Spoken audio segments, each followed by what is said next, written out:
Hello everyone, welcome back to my channel. So আজকে বহুদিন বাদে তোমাদের সাথে বাইরে রেস্টুরেন্টে খাওয়া দাওয়া করার একটা ভিডিও শেয়ার করব। আজকে আমরা হাতিবাগানের কলকাতা রাজবাড়ি রেস্টুরেন্টে চলে এসেছি, যেটা একদম নিউলি লঞ্চড, বেশি দিন হয়নি। এই বছরের জন্মাষ্টমীতে লঞ্চ হয়েছে, একেবারেই সদ্য ওপেনিং একটা রেস্টুরেন্ট। সো আজকে বহু দিন বাদে রেস্টুরেন্টে ভিজিট করলাম এবং তোমাদের সাথে প্রপার রিভিউ দিয়ে একটা ভিডিও শেয়ার করব। তোমরা সাথে থাকো, পুরো ভিডিওটা দেখতে থাকো। আমি আর রিমা দুজনে চলে গেছি আজকে কলকাতা রাজবাড়িতে। এটা কিন্তু হাতিবাগানে।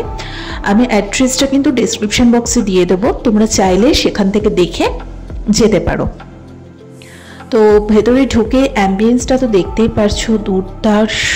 মানে সত্যি যে রাজবাড়ি, সেই রাজবাড়ির কিন্তু একটা আলাদাই ফিল এটার মধ্যে আমরা পেলাম।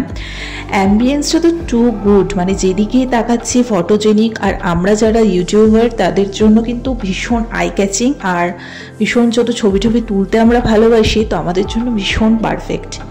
তো থালি দু রকমের আপাতত পাওয়া যাচ্ছিল, একটা 399 আর একটা হচ্ছে 499। 399টাতে কাতলা মাছ থাকবে আর 499টাতে চিংড়ি মাছ থাকবে, আর বাকি সব কিছুই সেম মেনু।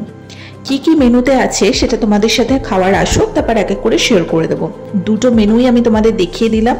একটাতে জাস্ট চিংড়ি মাছ আছে বলে 499, আর একটাতে কাতলা মাছ আছে বলে 399, আর বাদ বাকি যা আছে সেটাও তোমাদের সাথে শেয়ার করবো। ফার্স্টে চলে এসছে গন্ধরাজ ঘোল। অ্যাকচুয়ালি ভীষণ রিফ্রেশিং এই ঘোলটা। আর আমরা আজকে মার্কেটিং করতে বেরিয়েছিলাম, হাতিবাগানে গেছিলাম, সেগুলোর ভিডিও আমি পরে একটু একটু করে তোমাদের সাথে শেয়ার করব। সো কেনাকাটা করে এতটাই কাহিল হয়ে পড়েছি যে প্রচণ্ড খিদে পেয়ে গেছে, আর বিভৎস গরম লাগছিল। তাই জন্য এই ঠান্ডা ঠান্ডা রিফ্রেশিং গন্ধরাজের ঘোলটা কিন্তু মনটা যেন জুড়িয়ে দিল। সোনা মুগ ডাল ছিল, একটা সবজি ছিল, ছানার কোপ্তা ছিল, চিংড়ি মাছের মালাইকারি ছিল, মাটন ছিল, চাটনি ছিল, রসমালাই ছিল, গন্ধরাজ চিকেন ছিল, পোলাও ছিল, সাদা ভাত ছিল, পাঁপড়, ছুরি আলু ভাজা, লঙ্কা, লেবু।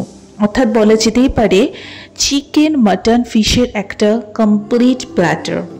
সো তোমাদের সাথে পুরোটা শেয়ার করে দেবো। এখানে কোয়ান্টিটি কেমন, আর কোয়ালিটি কিন্তু যথেষ্টই বেশি। তো আমাদের দুজনের তো হয়েও বেশি। তো ফার্স্টে আমি একটু সোনা মুগ ডালের সাথে একটু লেবু চিপে খাবো। আর গন্ধরাজ চিকেনটাও কিন্তু দুর্দান্ত ছিল। মানে আমি এখন এডিট করতে করতে আমার মুখে আবার জল চলে আসছে। আর ঝুড়ো আলু ভাজাটাও খুব ভালো ছিল।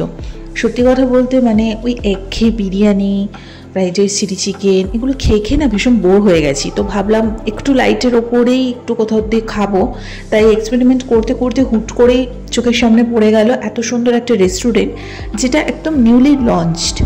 তো আই থিঙ্ক, আশা করি তোমরা অনেকেই আমি ছবি পোস্ট করার পরে জিজ্ঞেস করেছো যে রেস্টুরেন্টের ব্যাপারে পুরোটা জানতে চাও। তো এই ভিডিওতে আমি পুরোটা তোমাদের সাথে শেয়ার করে দিলাম। তোমরা প্লিজ ভিজিট করো। এত কম দামে এত কিছু ভ্যারাইটি আমার মনে হয় না অন্য কোথাও তোমাদের দেবে বলে। আর যেটা মিস্টেক আছে মিস্টেকগুলো আমি বলে দেবো ডেফিনেটলি। মানে সবটা যে ঠিকঠাক হবে আর ভুলগুলো বলবো না সেটা তো না, সবটাই এই ভিডিওর মধ্যে আছে, তোমরা দেখতে থাকো। এটা ছিল ছানার কোপ্তা। প্রত্যেকটা আইটেম না মানে কি বলবো, সত্যি এর সাথে ভাগ হবে না। আর এতটা খালি পেট ছিল, তো গরম গরম এগুলো খেয়ে তো মানে একদম কি বলবো, দুর্দান্ত। তো আজকাল তো মানে সত্যিই আমরা এই থালি ফালিগুলো খাওয়া ভুলেই গেছি।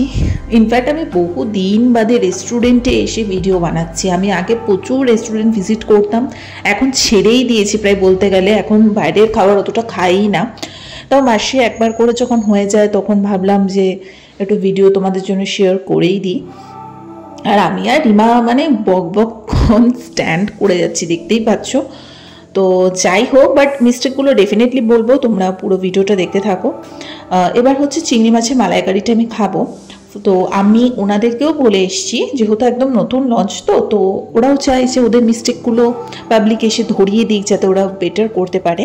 চিংড়ি মাছের মালাইকারিটা খুবই টেস্টি হয়েছে। জাস্ট গ্রেভিটা একটু ঠিক হলে আরেকটু বেটার লাগতো। মানে ওই যে মালাইকারি যে ব্যাপারটা, গ্রেভিটা আরেকটু যদি ঠিক হতো বেশি ভালো লাগতো। একটু হালকা আমার জল জল টাইপের লাগলো।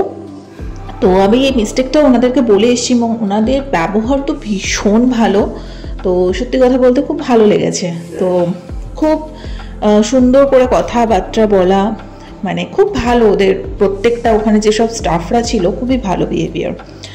সো এইটা তোমাদেরকেও বলে দিলাম। আই থিঙ্ক ওরা এগুলো রিকভারি করে ফেলবে তোমরা যতদিনে যাবে। এবারে আসছি পোলাও। এটা তো একটা মিস্টেক আছে। প্রথমত তো আমরা বাঙাল, তো আমরা মানে মিষ্টি একদমই পছন্দ করি না। তোমরা যারা মিষ্টি ভালোবাসো তাদের জন্য কোনো অসুবিধা নেই, কিন্তু পোলাওটা অত্যধিক মাত্রায় মিষ্টি ছিল।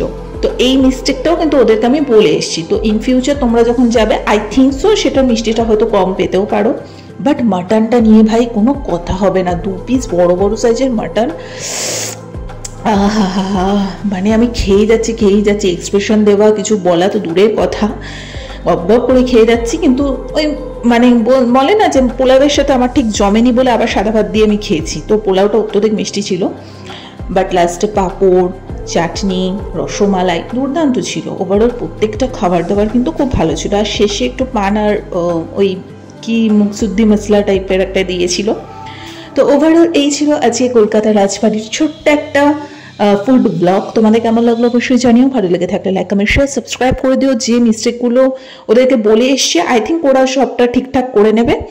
আর কম প্রাইসের মধ্যে এত সুন্দর লাক্সারিয়াস একটা অ্যাম্বিয়েন্সের মধ্যে যদি তোমরা খাবার ট্রাই করতে চাও, ডেফিনেটলি সাজেস্ট করবো কলকাতা রাজবাড়িতে তোমরা যাও, পুজোর সময় জমিয়ে খাওয়া দাওয়া করো। সো চলো আজকে আমাদের এখানেই, টাটা।